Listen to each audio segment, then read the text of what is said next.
Greater రాయలసీమకు సంబంధించి జరుగుతున్న అన్యాయాన్ని రాబోయే కాలంలో జరగబోతున్న మనకు జరిగే నష్టాన్ని ప్రజలకు, రైతులకు అందరికీ వివరించి వారందరినీ కూడగట్టుకుని పెద్ద ఎత్తున ఉద్యమాన్ని కొనసాగించాలన్నదే ప్రధాన ఉద్దేశం.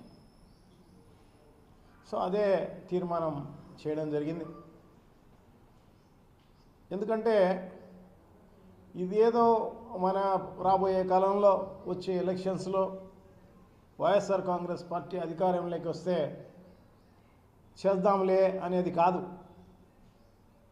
ఎందుకంటే బవాచావత్ ట్రిబ్యునల్ అనే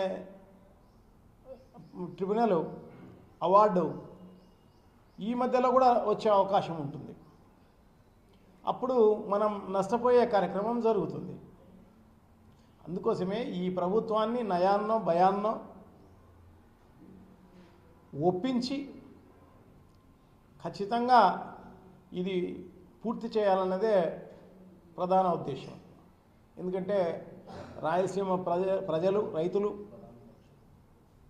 వీళ్ళందరూ కూడా వలసలు పోకోకుండా, ఆత్మహత్యలు చేసుకోకుండా ఉండాలి అంటే ఖచ్చితంగా మనం పోరాడాల్సిన అవసరం తప్పకుండా ఉంది.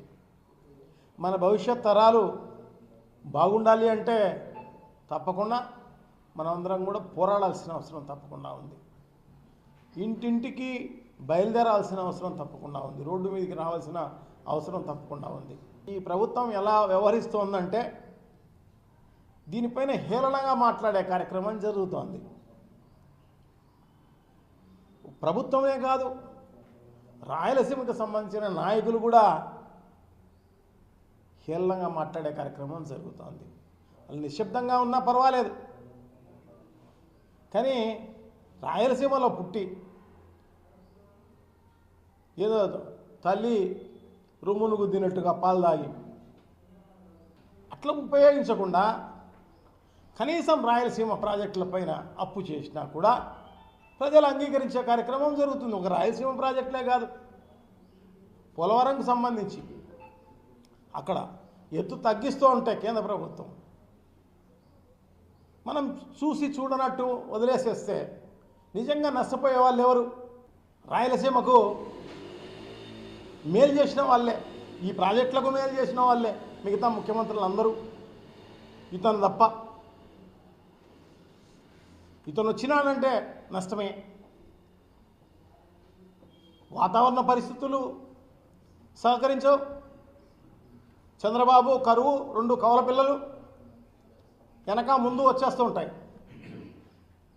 ఇదే కాదు, ఇదే అదని అనుకుంటారో ఏమో మిగతా రాష్ట్రాలు. ఎందుకంటే కర్ణాటక అప్పర్ భద్ర కడుతూ ఉన్నా అంటే భద్రా ప్రాజెక్టుకు పైన ఇంకొక ప్రాజెక్టు నిర్మిస్తున్నారు. సో భద్రా నుంచి కిందికి నీళ్ళు వచ్చే పరిస్థితి లేదు. తుంగభద్ర నుంచి ఆల్మట్టి డ్యామ్ ఎత్తును పెంచే కార్యక్రమం చేస్తున్నారు.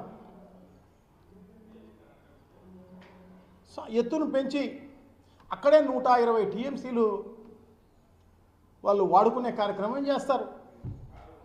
నారాయణపూర్ డ్యామ్ ఎత్తును చేసే కార్యక్రమం చేస్తున్నారు. ఇవన్నీ అక్రమంగా చేసేటే ఇవన్నీ కూడా. సో బజావత్ ట్రిబ్యునల్ అవార్డు వచ్చేటప్పటికి ఇవన్నీ కూడా ఆన్గోయింగ్లోనో లేకోకుంటే అవి పూర్తి చేసి ఉంటేనో వాటర్ను అలొకేట్ చేసే అవకాశం ఉంటుంది.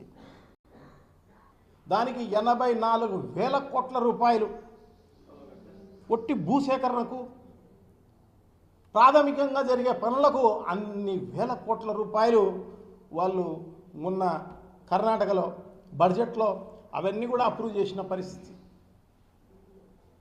చేస్తున్నా కూడా మనం ఏమాత్రం పట్టించుకున్న పరిస్థితి లేదు. మిగతా ప్రతిపక్షాల వాళ్ళని పిలుచుకుపోవచ్చు, మేమంతా కలిసి వస్తాం, నువ్వు పిలిస్తే ఢిల్లీకి వేసుకుపోవచ్చు, అక్కడ ఉద్యమాలు చేయవచ్చు, ఎన్జిటీలో కంప్లైంట్ చేయవచ్చు, సుప్రీంకోర్టులో వేయవచ్చు, ఇవన్నీ చేసి ఆపవచ్చు.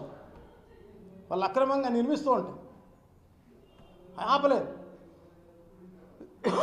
ఆపకపోగా జగన్మోహన్ రెడ్డి గారు రాయలసీమ లిఫ్టును మొదలు పెడితే రాయలసీమ ప్రాజెక్టులు మొత్తం 101 టీఎంసీలు డ్రా చేయాల్సిన రాయలసీమ ప్రాజెక్టులు అవన్నీ కూడా ఎండిపోయే పరిస్థితికి రాబోతుంది రేపు.